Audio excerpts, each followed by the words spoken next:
Hello Stampers and welcome to Laura's Stamp Pad. I am still loving the Christmas Time is Here suite that just started November 1st and is while supplies last. I am just having so much fun with it. Here is the stamp set, Christmas Rose, which is so gorgeous. And of course, this might seem a little intimidating to do multiples of Christmas cards because it's so intricate and everything with stamping all of the images inside of it, or by coloring it, which I've done both and it's so super fun.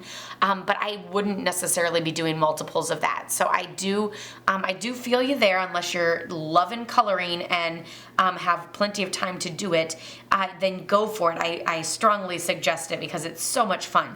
But if you're like me and you're going for a more simple look, this one is super fun, quick and simple, and uses that same stamp set that you just have to have because it's got flowers in it. Of course, you have to have it in your collection.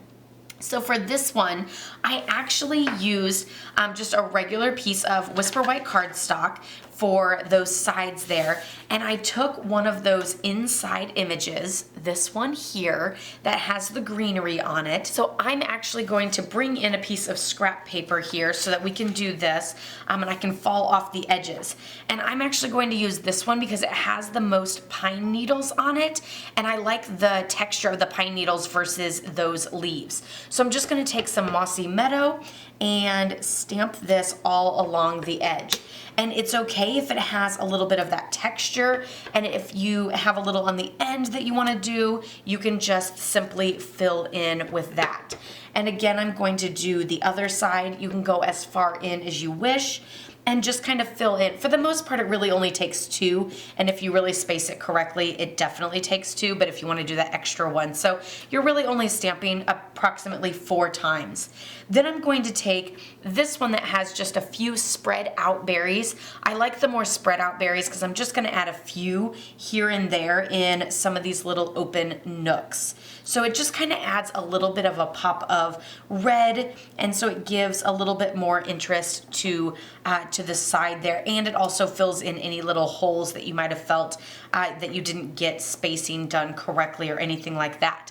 So super, super quick and simple. I also did that same thing on the inside corners of the card there, and then just added one of the greetings. But now I want to show you how I did that fabulous gold layered greeting on the top. So for that, I used the label framelit that was in the same coordinating framelits there. And I die cut one of them in Whisper White, and that's what I stamped my greeting on. I then die cut a gold one. So you can either die cut a full gold one, or you can use up some of your scraps. So I had this little scrap of gold, and so I just did a little bit on one end and a little on the other end, which then got me these 2 pieces here, because I really only need the ends. Now, to make sure I really only have the ends, I'm actually going to cut in on either side.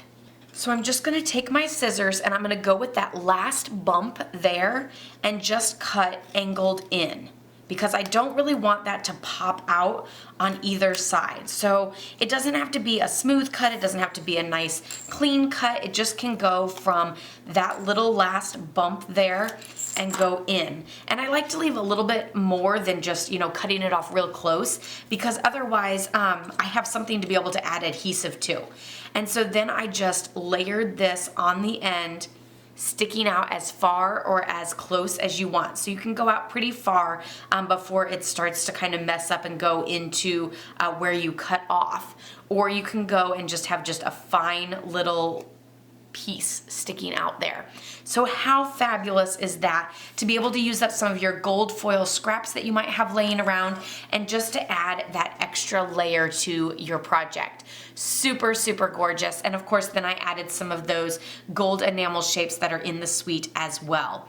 So super fun. I hope you check out the Christmas Rose stamp set in the Christmas Time is Here bundle that is out November 1st and while supplies last. So you definitely don't want to miss out on that. There's coordinating framelits and so many other awesome products. I will leave a link down below to all of those so that you can check them out. I will also leave links below to my blog, laurastamppad.com, so you can check out more samples using these fabulous new products in the Christmas Time is Here suite. Give this video a thumbs up if you liked it. Be sure to subscribe if you're new, and I'll see you guys all next time. Happy stamping. Bye-bye.